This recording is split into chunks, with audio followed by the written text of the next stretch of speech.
Welcome to On Call, Paging the Frontlines of the Future, a podcast powered by Project Unity. I'm Hargun Sachar, your host, a proud member of Project Unity, a student-led initiative transforming how we talk about healthcare. At Project Unity, we believe meaningful health innovation begins by listening, not just to professionals, but to young people living and leading within today's health systems. This podcast brings youth into dialogue with experts across medicine, public health, and digital health to explore real stories, pressing challenges, and bold ideas, reshaping health equity in schools, clinics, and communities. Whether you're a student leader, an educator, or a healthcare professional, you are in the right place. This is where emerging voices and experienced minds come together to reimagine the future of health. Today, we're honored to welcome Hiba Hamid and Ronit Patel, co-founders of Blueprint Collective, an organization that helps communities communicate health information through creative design and education. Blueprint Collective helps bridge the gap between public health knowledge and creative communication through interactive toolkits, design templates, and workshops that teach people to create their own advocacy materials. In 2024, Hiba and Ronit led a catalyst session on using graphic design as a storytelling tool for public health and launched the Graphic Design for Public Health Student Art Series, which showcases creative projects that advance equity and community awareness. Both Hiba and Ronit are current medical students. Hiba is a second-year medical student at Tufts University School of Medicine, and Ronit is a first-year medical student at Albert Einstein College of Medicine. They both studied neuroscience at the University of Pennsylvania, where they shared their passion for storytelling and design, sparking the beginnings of Blueprint Collective. Beyond Blueprint, Hiba is exploring the intersection of neuroscience and technology, while Ronit brings his background in visual design and health advocacy to the organization's mission. Together, they are reimagining how art and medicine can work hand in hand to improve community health literacy. Hiba and Ronit, it's such a pleasure to have you with us today. To start, could you share a little bit about what first inspired the creation of Blueprint Collective and share where you're joining us from today? Sure, absolutely. It's a pleasure to be here. So my name's Hiba. I am joining from Portland, Maine. It's very rainy out. And to talk a little bit about what inspired Blueprint. So Ronit and I met in undergrad. We had a shared passion for neuroscience, and then we also found out that we really enjoyed art. So we had a lot of discussions on kind of the intersection between both, and Blueprint came out of that idea. We'll definitely talk about it a little bit more, but the shared passion between the science and the art was really like where the origin of Blueprint began. Yeah, and hello, I'm Ronit. I'm joining in from New York, but yeah, basically it started off in college. So we went to school in Philly together, and it was kind of just the culmination of seeing what was happening in Philly, but also, talking to people there. Really, we did a lot of work within the community with a lot of different children, but also we were working with adults and just a lot of different community members. And it was from all of that we kind of came to a culmination of, okay, there's like something that's a little bit missing with communication and public health, and we kind of wanted to fill in that gap. Absolutely. Awesome. Thank you so much. So we'll go a little bit into the foundation for Blueprint Collective.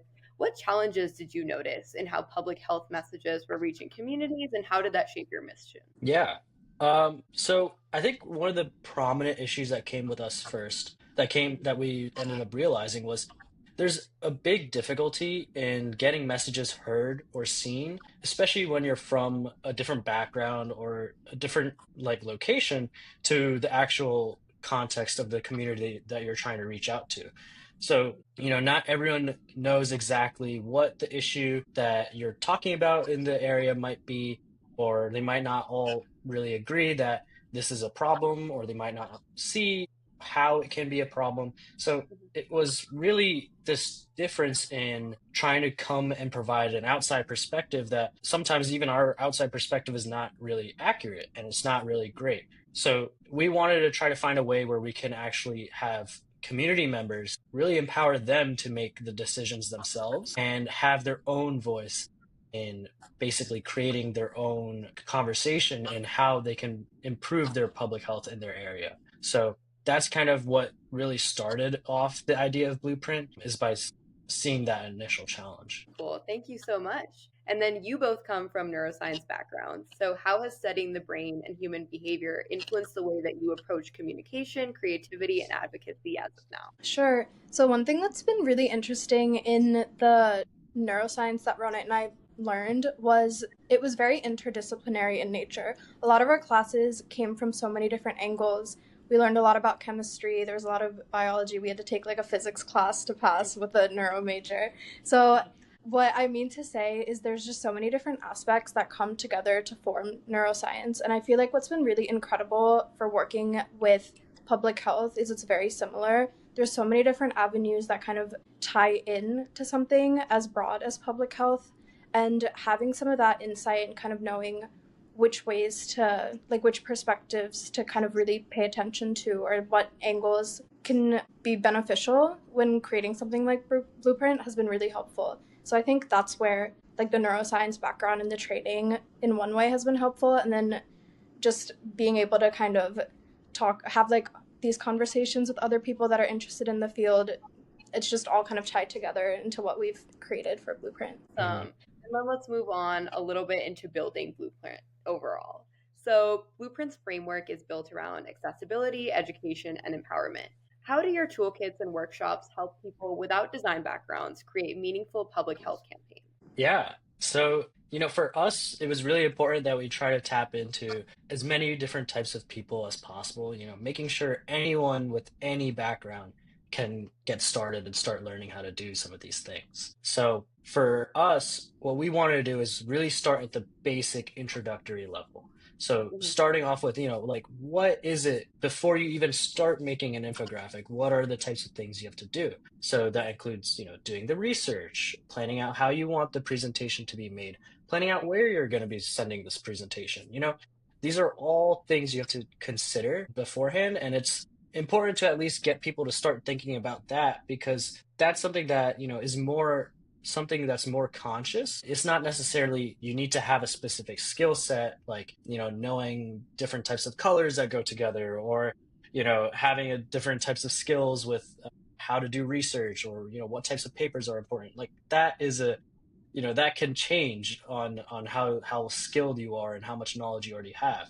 But at least starting with the basic building blocks, that was kind of our initial point. And then from there, in our presentations, in our workshops, we slowly get into a slightly more elevated and more higher level work. So we'll talk about, using different graphic design skills, and, what kinds of things should you put together? How can we make sure we emphasize certain parts of the infographic so that people can, their eyes are drawn to a specific spot. That is another aspect of, how you can really market your infographic well, while also building off of the original, what kinds of information do you want to display, and what kind of impact do you want to have? Because ultimately that's the final goal. That's just been a slow progression through the workshops, and we try to get people to at least somewhat comfortable level when it comes to actually making these infographics. And I'm sure students have learned so much through these workshops.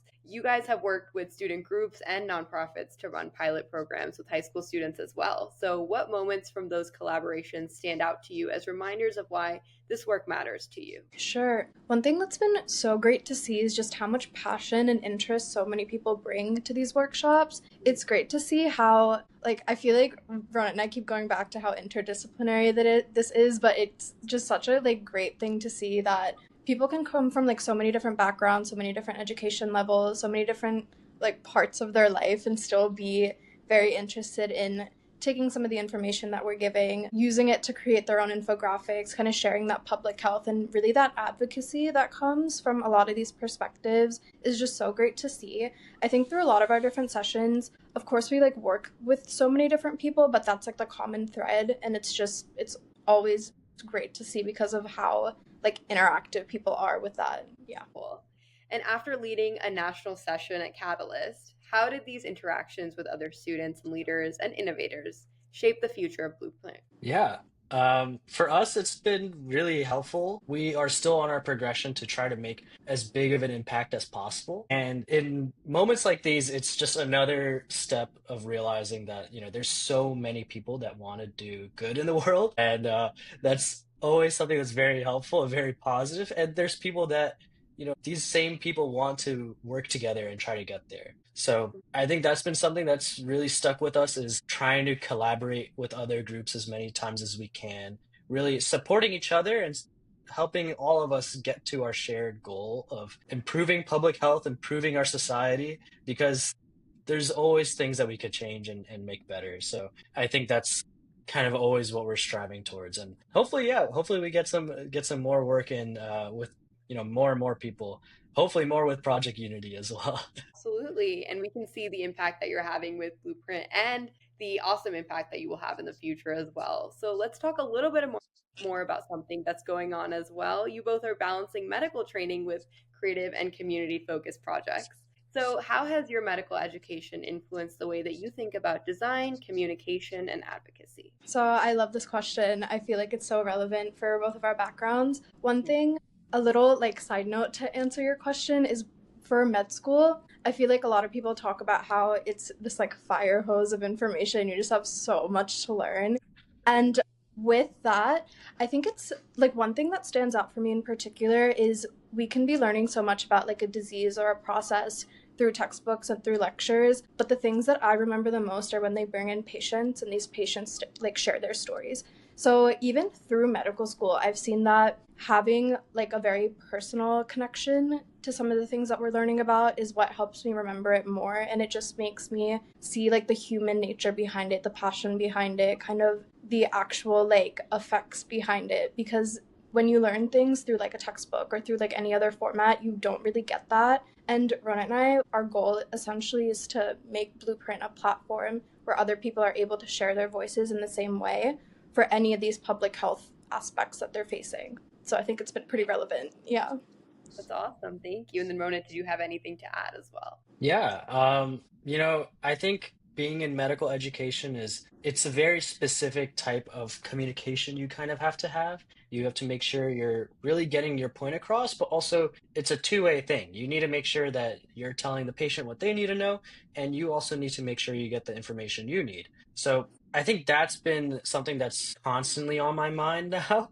And I think that's something that I think is really applicable to everything. I mean, you don't ever want to be in a relationship with someone where you're only giving and you're never receiving anything, you know? So I think that's kind of how I've applied it for most things, especially for Blueprint, is you kind of want this two-way relationship where you're one providing, these skills. We're trying to make sure people have the ability to create or to learn how to do public health research, to create graphic designs. But then we also want to make sure that they put in their own effort and also make their own infographics from it and have some type of impact on their community. And in doing so, I think that really empowers both individuals really, really strongly. Like, I think that this is a way that we can really make sure that people in the community feel much more impactful, and they feel like they have a much greater purpose in this effort. And then also, as the person that's trying to supply with the knowledge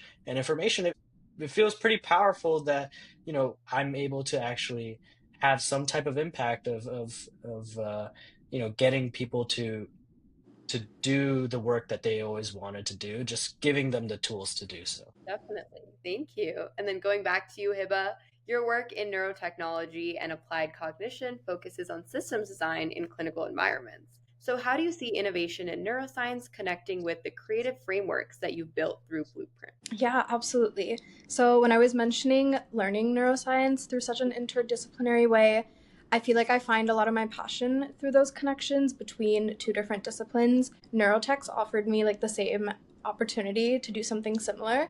I think what's been really interesting about this field is that it's so new and there's just so much coming out right now. And being able to kind of create discussions from people that are maybe working in different disciplines to allow for that crosstalk has been great. So one thing that stands out to me and something that shares like a lot of threads with Blueprint is being able to have some of these conversations focusing on like intersection. So an example that stands out to me is I recently was talking to like an engineer and also like somebody that was more like public health based about neuroscience, and we were talking about like some of the new implants that are coming out.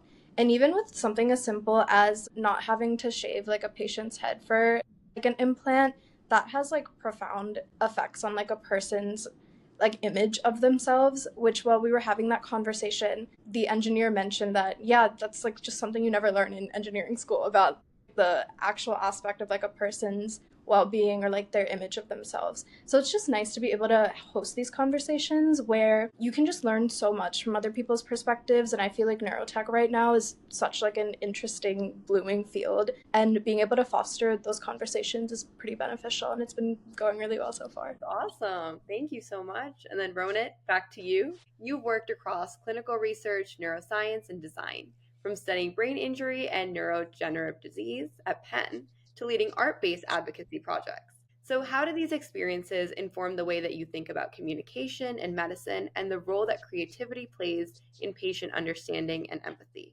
Yeah, it's a good question. I think for me, it's always had a strong impact in what I've done since. Research has been something that's been really massive to me. It's something I've spent a lot of time trying to get involved into. And then now that I've been involved in it, it's kind of permeated to every aspect of my life. But in particular with communication and talking to patients, having that patient understanding and that empathy in a creative way, I think research really fits perfectly into that, where you want to make sure that your communication is very clear, very succinct, but you have to really explain why you're doing things, why you feel a certain way. Could certain things mean, it's very, very important that your communication skills are very strong in research. And when it comes to talking to patients or people in general, I found using these are the same principles that are really important to make sure your message gets across. For me, thinking about how I can really make sure that whatever lab values that the patient has, explaining that thoroughly, explaining what does it mean if this is a certain value, how does that actually change whether or not you're feeling a certain way, does that actually have an impact on how you're feeling, or are there things that we can do in the future? That's all the same type of communication that I've used in papers in the past. And then when it comes to like creatively actually understanding patients and having empathy with them, that's also again trying to think outside the box, trying to come up with the different ways of approaching a question, approaching a research question that takes different types of creativity. And again, when it comes to different patient situations, you want to try to look at things with a different lens. You want to try to approach the situation in a way that really makes them feel comfortable, and you're thinking about it very consciously of how are they going to receive the things that you're saying. And if there's something that you feel like is a little bit might be a bit jarring, you might want to change it. You might want to change the way you talk. And that's again just trying to think about things outside the box. And sometimes things aren't always the same for every person, so you kind of have to just adapt. But yeah, it's been very good to have this this research background. I've come to realize more and more. Thank you so much. And then before we wrap up, I'd like to ask you both a few reflective questions. What advice would you give to students who want to merge creativity and healthcare but are unsure where to start? I think this is a great question. I have two answers. My first one is Ronit and I are actually working on launching like a nationwide infographic competition by the end of this year. I think that's a great way to get involved. We're really focusing on making it as accessible as possible, and we'll share more information with you as well for anybody that might be interested in getting involved. But essentially, we were trying to find any way to increase that accessibility, allow people that are interested to get involved, and just really take advantage of the resources that we have. So that's one thing I would say. And the second thing I would say is just keep an open mind, be very curious, go and like interact and ask questions. I think with the creation of Blueprint, it was a lot of me and Ronit going around learning as much as we could from anybody that we could get information from, and it's just been such a great experience. So I would definitely like push that as like a really big thing for students that would be interested. Awesome. Mhm. Thank you. That's great advice. And if you could speak to your 20-year-old selves at UPenn, what advice would you give? I would say don't be afraid.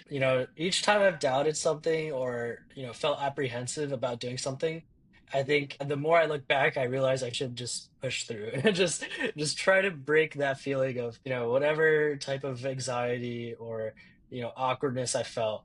I think it's much, much better to just go for it than to sit back and think about what could have been if you actually pushed yourself a bit further. Yeah, definitely don't be afraid to take risks. Absolutely.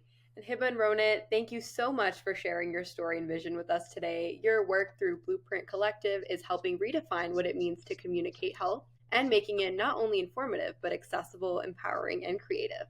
For those who would like to learn a little bit more, where can listeners find Blueprint Collective online? Sure. So we have 2 social media outlets. We're pretty active on LinkedIn, and we also have an Instagram. And as we create more, we'll definitely share that with you as well. Awesome. Sounds great. We're truly grateful to have had this conversation with you both and to highlight the story of 2 changemakers using art and design to advance health equity. We hope today's episode sparked reflection and affirmed that youth voices and mentors are essential to building a more just and responsive health system. If you're ready to take that next step, visit projectunitynfp.org to connect with changemakers, explore student-led initiatives, or get involved with future episodes. I'm Hargun Sachar, your host, and on behalf of Project Unity, thank you for listening. See you next time on On Call.